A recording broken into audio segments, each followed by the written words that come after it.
Hello दोस्तों, मैं LC Sharma academy YouTube channel पर आपका स्वागत करता हूं। तो आज के इस वीडियो में हम सीटेट 2022 के एग्ज़ाम के लिए एनसीईआरटी ईवीएस यानी पर्यावरण अध्ययन के चैप्टर ऊष्मा यानी गर्मी का अध्ययन करेंगे। ऊष्मा किसे कहते हैं? ऊष्मा एक प्रकार की ऊर्जा है जो एक वस्तु से दूसरी वस्तु में स्थानांतरित होती है। ताप यानी ऊष्मा वह स्थिति है जिससे हमें पता चलता है कि कोई वस्तु कितनी गर्म है या कितनी ठंडी है। अब हम हेडिंग लेते हैं तापमान। किसी वस्तु के ताप को तापमापी यानी थर्मोमीटर से मापा जाता है। ताप मापन के पैमाने हैं। पैमाना कौन कौन से पैमाने हैं? सेल्सियस पैमाना, फ़ारेनहाइट पैमाना और केल्विन पैमाना, जिसको हम परम ताप भी कहते हैं। यानी हिमांक बिंदु यानी पिघलते हुए बर्फ़ का ताप सेल्सियस पैमाने में 0 डिग्री सेल्सियस होता है।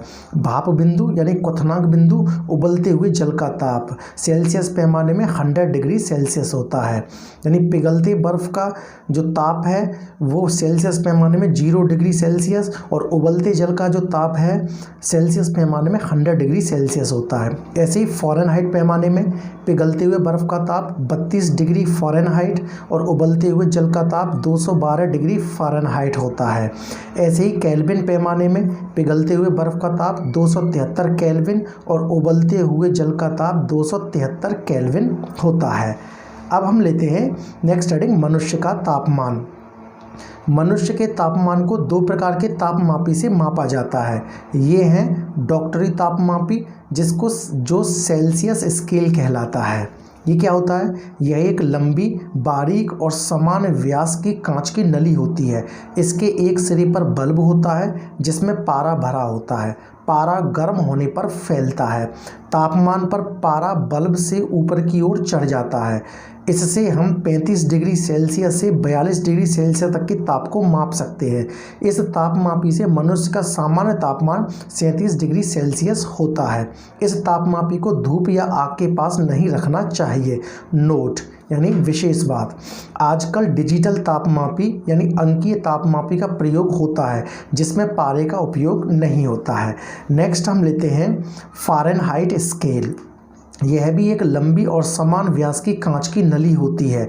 इसमें भी एक सिरे पर बल्ब होता है जिसमें पारा भरा होता है। इससे हम 94 से 108 डिग्री फ़ारेनहाइट तक के ताप यानी मनुष्य का जो तापमान है को माप सकते हैं।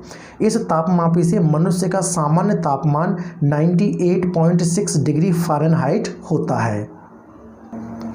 अब हम नेक्स्ट हेडिंग लेते हैं ऊष्मा का संचरण। ऊष्मा का संचरण क्या होता है?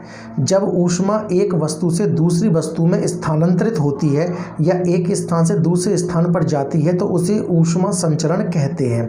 ऊष्मा हमेशा गर्म वस्तु से ठंडी वस्तु की ओर जाती है। ऊष्मा का संचरण 3 प्रकार से होता है। पहला, चालन। ठोस वस्तुओं और पारे में ऊष्मा का संचरण चालन द्वारा होता है। इस विधि में पदार्थों के कण एक स्थान से दूसरे स्थान पर नहीं जाते हैं। गर्म कण ऊष्मा को अपने बगल वाले कण को दे देता है और वह कण गर्म होकर ऊष्मा को अपने बगल वाले कण को दे देता है। इस प्रकार ऊष्मा का संचरण वस्तु के एक सिरे से दूसरे सिरे तक होता है। ऊष्मा चालन के आधार पर वस्तुएं 2 प्रकार की होती हैं। एक होती हैं चालक और दूसरी होती हैं कुचालक। अब चालक क्या होती हैं? वे वस्तुएं जिनमें ऊष्मा का चालन आसानी से हो जाता है चालक कहलाती हैं। उदाहरण के लिए सभी धातुएं जैसे चांदी, तांबा, लोहा, एल्यूमिनियम आदि ये चालक वस्तुएं हैं। इनमें ऊष्मा का चालन आसानी से हो जाता है। चांदी ऊष्मा की सबसे अच्छी चालक होती है। खाना पकाने वाले बर्तन तांबा या एल्यूमिनियम के बने होते हैं क्योंकि ये ऊष्मा के अच्छे चालक होते हैं। लोहे की कुर्सियां जल्दी गर्म हो जाती हैं। अब हम लेते हैं दूसरा, कुचालक। वे वस्तुएं जिनमें ऊष्मा का चालन आसानी से नहीं होता या बहुत कम होता है कुचालक कहलाती हैं। जैसे अधातुएं जैसे सल्फर, फास्फोरस, लकड़ी, कांच, ऊन, प्लास्टिक, वायु आदि। ऊनी कपड़ों में वायु फंस जाती है जिससे हमारे शरीर की गर्मी यानी ऊष्मा बाहर नहीं निकल पाती और हमें गर्म रखती है। एस्किमो लोगों के घर इग्लू बर्फ़ की दोहरी दीवार से बने होते हैं, उनको इग्लू कहते हैं। दोहरी दीवार के बीच में वायु भर जाती है जिससे अंदर की ऊष्मा बाहर नहीं निकल पाती और घर में गर्मी रहती है। तवा फ्राई पैन आदि के हत्थे लकड़ी या प्लास्टिक के बने होते हैं जिससे ऊष्मा हत्थों तक ना पहुँचे।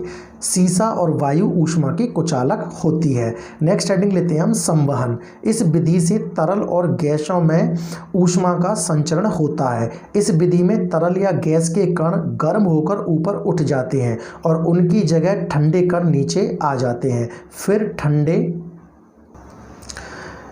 ठंडे कण गर्म होकर ऊपर चले जाते हैं और उनकी जगह पुनः ठंडे कण आ जाते हैं।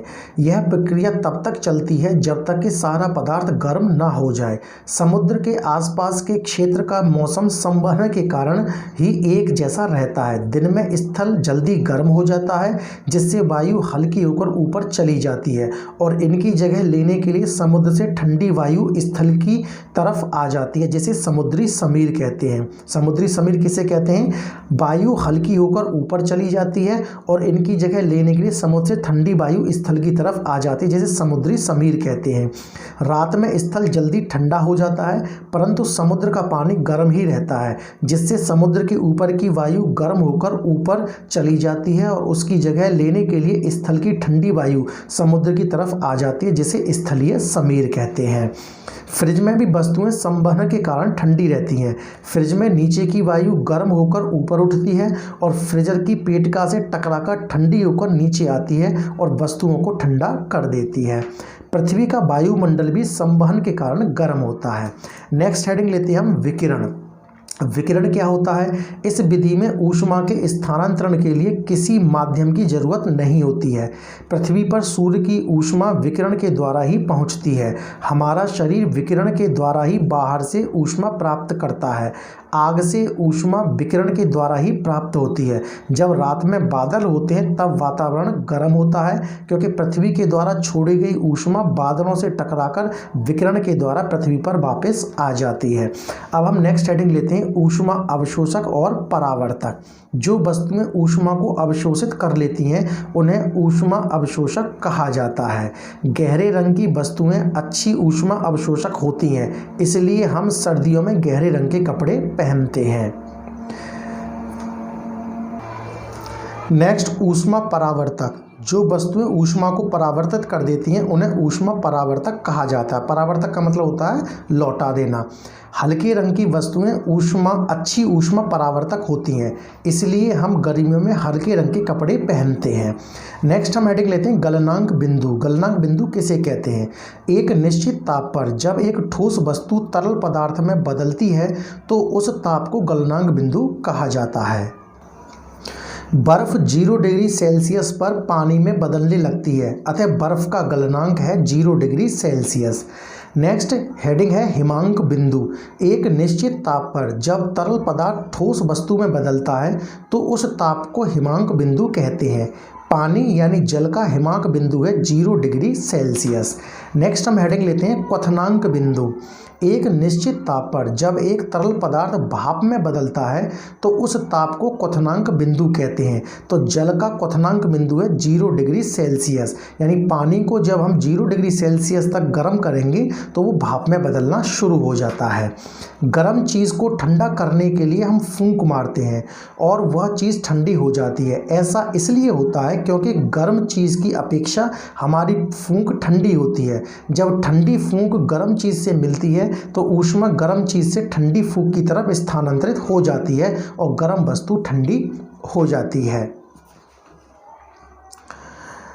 सर्दियों में शीशे के ऊपर जब हम फूंकते हैं तो वह धुंधला हो जाता है। ऐसा इसलिए होता है क्योंकि शीशा ठंडा होता है और हमारी सांस गर्म और ठंडी वायु के मिलने से नमी पैदा हो जाती है, जिससे शीशा धुंधला हो जाता है। गर्मियों में जब हम गिलास में बर्फ़ डालते हैं तो गिलास पर पानी की बूंदें आ जाती हैं, क्योंकि गर्मियों में बाहर का तापमान बहुत अधिक होता है और बर्फ़ डालने से गिलास का तापमान बहुत कम हो जाता है, जिससे गिलास पर पानी की बूंदें आ जाती हैं। तो दोस्तों ये था ऊष्मा के बारे में। नेक्स्ट वीडियो में हम प्रकाश का अध्ययन करेंगे। यदि वीडियो पसंद आया तो वीडियो को लाइक करें, शेयर करें और LC Sharma academy YouTube channel को सब्सक्राइब करें। Thank you so much.